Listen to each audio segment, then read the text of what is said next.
We don't need useless employees here." The last words I heard from my boss, Kevin, as he smirked smugly, having succeeded in firing me, were filled with malice.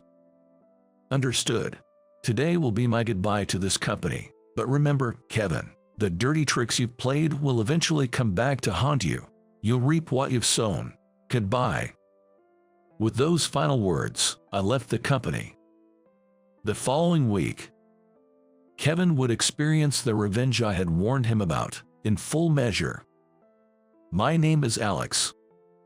I'm turning 28 this year. I was born as the eldest son in a very ordinary middle-class family in the suburbs of New York. As a kid, I loved bugs and spent a lot of time catching them in the neighborhood. I've always been laid back by nature, not really into competing or rushing things. Because of my easygoing and kind nature, I was often underestimated and used as a stepping stone by the mean kids and the slick ones in elementary school. But I never wanted to fight others just to come out on top.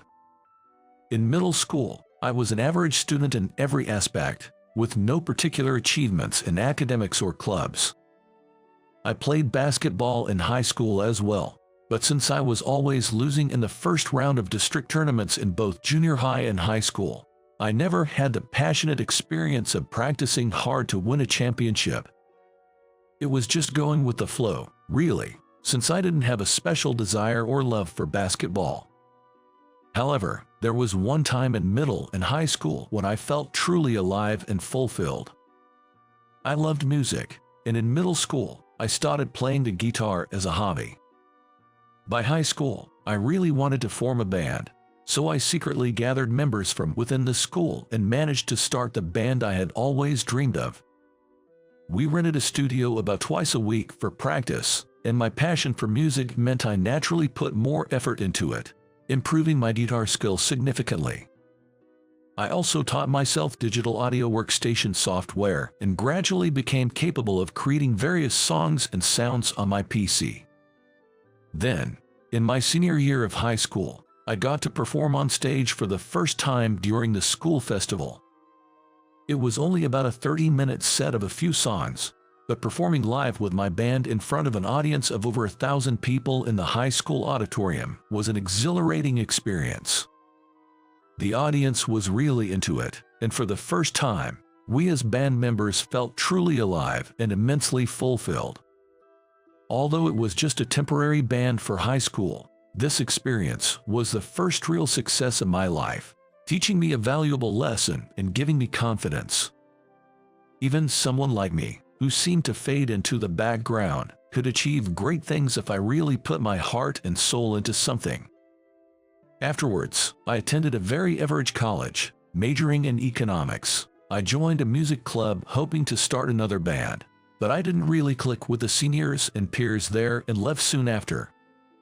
As a result, I didn't engage in any music activities in college, and my campus life just drifted by with some meaningless club activities and part-time jobs. Of course, I didn't delve deeply into my studies either, only studying enough to get credits. Thus, my college life, spent aimlessly, along with the fact that I didn't attend a prestigious college, meant my job search was not very successful. Perhaps because I came from a small local college that was hardly known on a national level, it was difficult for me to even get on the hiring process of well-known companies.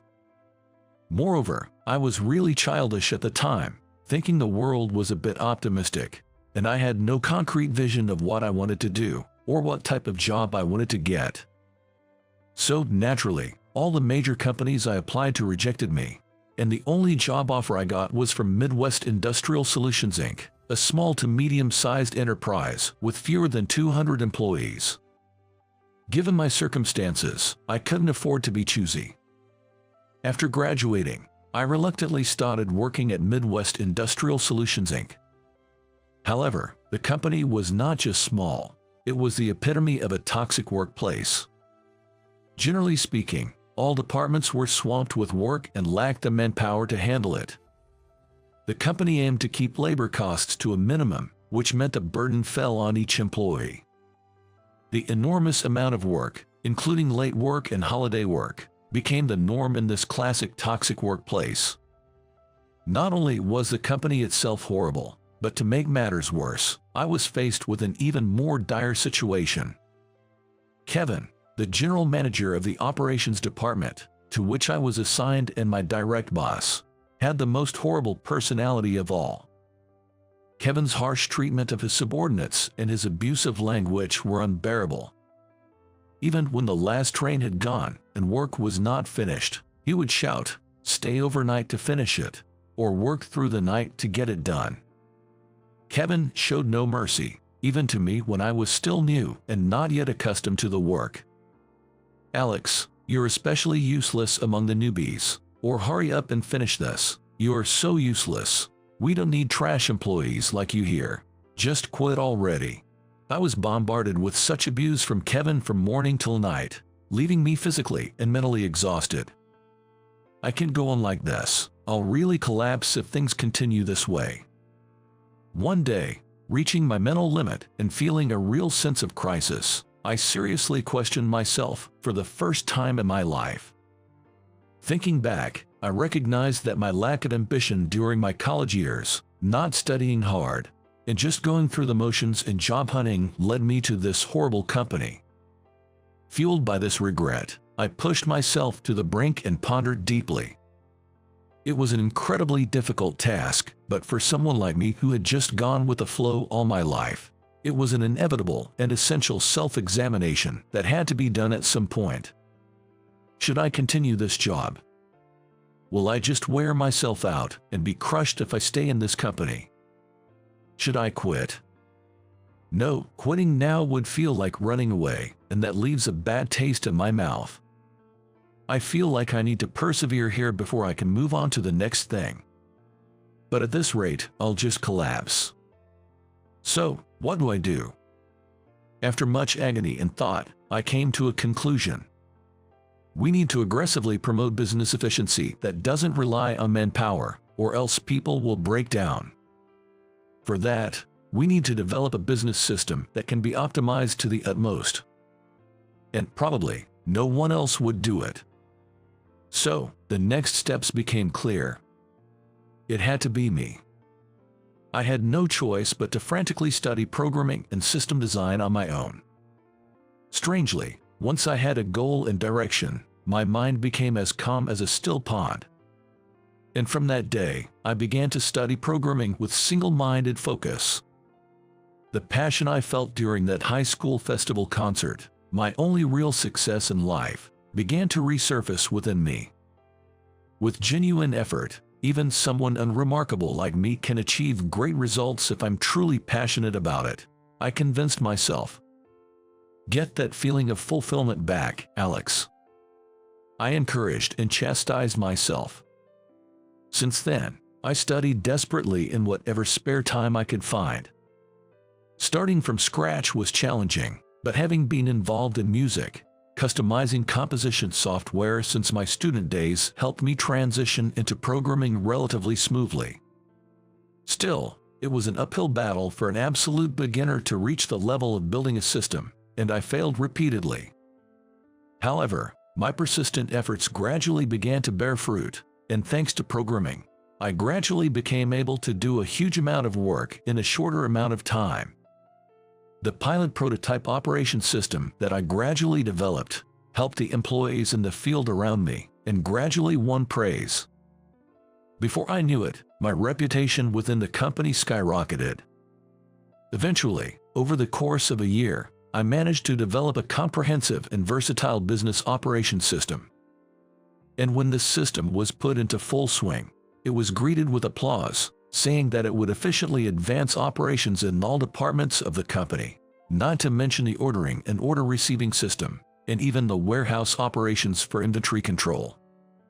We then implemented this system with our clients and officially switched to a streamlined workflow that operates on this system. Clients and associates praised my system for making operations more efficient and easier to manage. Before I knew it, I had become the man of the hour within the company. However, not everyone was pleased with this. Kevin, my boss in the operations department, who has a horrible personality, Kevin, who hardly knew programming or even basic computer operations and mostly stuck to phones and apps, despised my work. Instead of relying on computers, you should make action by yourself. Relying on PCs and neglecting to develop communication skills makes you a useless piece of trash. This was the mantra I was tired of hearing from Kevin every day. Yet, Kevin's imposing and biased philosophy had prevailed in the operations department. However, it was clear that this philosophy would crumble in the face of the business operation system I had developed. Kevin was in trouble if the system made the way he conducted business fully transparent, because he had reprimanded his subordinates based solely on his position and career as the head of the operations department. The clarity of the operations exposed his unnecessary severity towards his employees, sparking fear that he might be the one to get fired. Damn it, Alex's unnecessary meddling is jeopardizing my position. Fuming, Kevin schemed to undermine me in any way he could. And so, his despicable plan was set into motion. It unfolded as follows. Kevin ordered me to go on a business trip because a client would entertain me at a certain spa resort hotel. Upon arrival, there were no clients to be seen, but I was escorted by the staff of the luxury hotel to a first-class spa service and a top-notch full-course dinner. Clueless, but still, the spa service was pleasant and heavenly, and the drinks and food were delicious, so I stayed one night as I was entertained and I went back to my office. Upon my return, I was blindsided by accusations from Kevin and his cronies that I had spent company expenses on fake business trip to splurge. It was all a setup. I was merely framed by Kevin's scheme to bring me down. By the time I figured out I had been thoroughly tricked, it was already too late, and Kevin, leading the charge, had called an emergency board meeting under the guise of denouncing my alleged misconduct. The meeting proceeded in the state of a trial in absentia without me, who was supposed to be on the agenda. In the end, Kevin's argument that an employee who causes such damage to the company should be expelled was accepted, and I was dismissed. In other words, I was fired. Upon my return to the office, Kevin called me in and told me I was fired. We don't need useless employees around here. I felt nothing but pure malice in Kevin's final words to me, but I didn't retort about the dismissal and simply responded, "Understood. If you want me to quit so badly, I'll quit. Today will be my goodbye to this company. But remember, Kevin, the dirty tricks you've played will eventually come back to haunt you. You'll reap what you've sown. Goodbye." Kevin responded with a smug, sarcastic laugh, but I had already turned on my heel, walking out of Midwest Industrial Solutions Inc., where I had worked for several years. A week after my departure from the company, police officers suddenly swarmed the company headquarters. The employees were buzzing with questions like, "Why are the police here?" and "Did a colleague commit a crime?" creating a stir throughout the office. When the police entered the operations department and began to seize the work PCs, Kevin arrived in a frenzy. "Hey, what do you want? Don't interfere with our work. Do you even have a warrant?"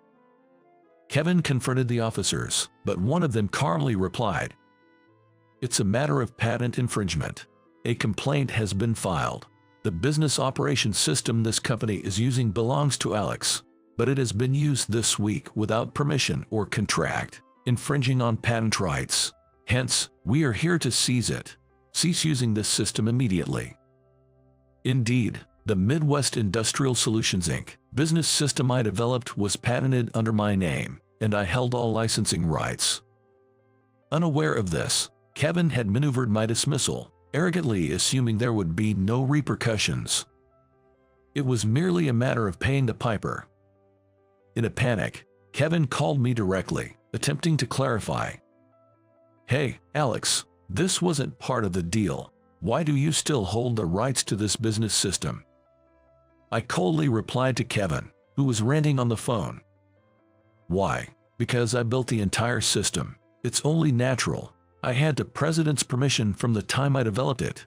Using the system without my consent is illegal." Hearing this, Kevin finally seemed to grasp his disadvantage, yet continued to spout selfish and unreasonable demands. Fine, but you've left the company. This business system has nothing to do with you now. Hand over the rights to us immediately.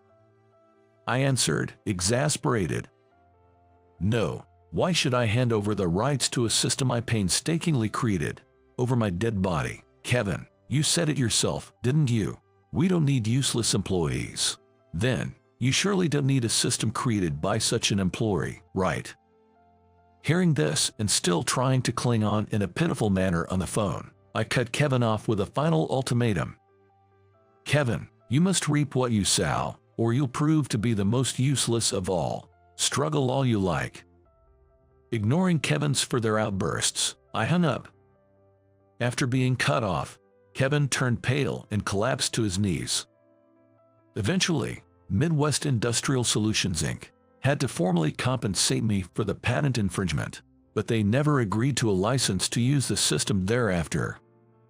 The president and other directors were open to negotiating a licensing agreement for my system, but a majority faction led by Kevin, stubborn to the end, opposed using anything I developed. The inner workings of the company were so corrupt that Kevin became the head of the majority faction of the company. As for me, I went on to productize the versatile business system and founded my own company to manage its sales.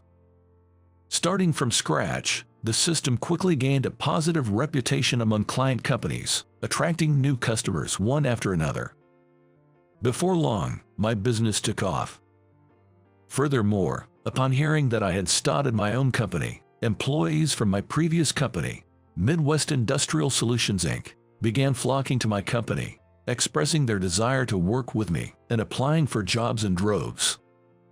While the upper management at my previous company was corrupt, many of the people I worked with on the ground were earnest and capable. They were just exhausted and demotivated from being thoroughly exploited by the toxic workplace. I welcomed as many of my former colleagues as possible into my new company, turning them into my new team members. Thanks to them, my startup continued to grow rapidly, expanding into new ventures along the way. Meanwhile, after my departure, Midwest Industrial Solutions Inc. began losing its competent employees, causing operations across various departments to falter. To fill the gaps, they tried to keep things running by bringing in outsourced workers from staffing agencies, but it was originally a horrible company.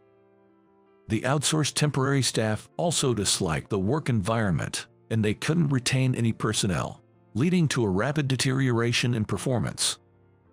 Eventually, losing major clients led to a dire situation, culminating in bankruptcy due to massive debts. Several former employees, now in a bind, came to my company seeking re-employment. I interviewed each person carefully, picked up as many as I could, and hired them as our employees. Among them, I frequently heard rumors about Kevin's current situation. Apparently, Kevin was desperately seeking re-employment, but his past mistreatment of others, including myself, had come back to haunt him, leaving him struggling to find a job. Well, it's probably what you'd call karma. The retribution for looking down on people, oppressing them, and exploiting them like slaves inevitably comes back to the perpetrator. Given Kevin's cunning nature, he might one day show up at my company with an innocent face, asking to be hired. Of course, I intend to turn him away at that time. But then again, even a villain like Kevin has his pride. I wonder if he'd rather turn to fraud than stoop so low as to ask me, whom he despises, for a job. Regardless, as a negative role model, Kevin has been a great influence on me. Now that I'm the president of my own company, I remind myself daily to learn from the example of someone like Kevin. Never see employees merely as labor, manage with empathy for each individual. This has become my conviction, etched into my heart from the miserable experiences of being oppressed and exploited every day by a horrible-hearted boss like Kevin at my former company. So far, everything is going smoothly with the company, but I'm sure there will be numerous challenges ahead. No matter how difficult the business situation becomes, Becoming a manager who fires the employees without just cause or exploits them with unpaid overtime is out of the question. In this world, there's nothing more despicable than the wealthy who only look out for themselves and their families. No matter the circumstances, I'm determined to foster an organization that stands together with its employees, facing adversities head-on, and I'm passionate about creating a better working environment.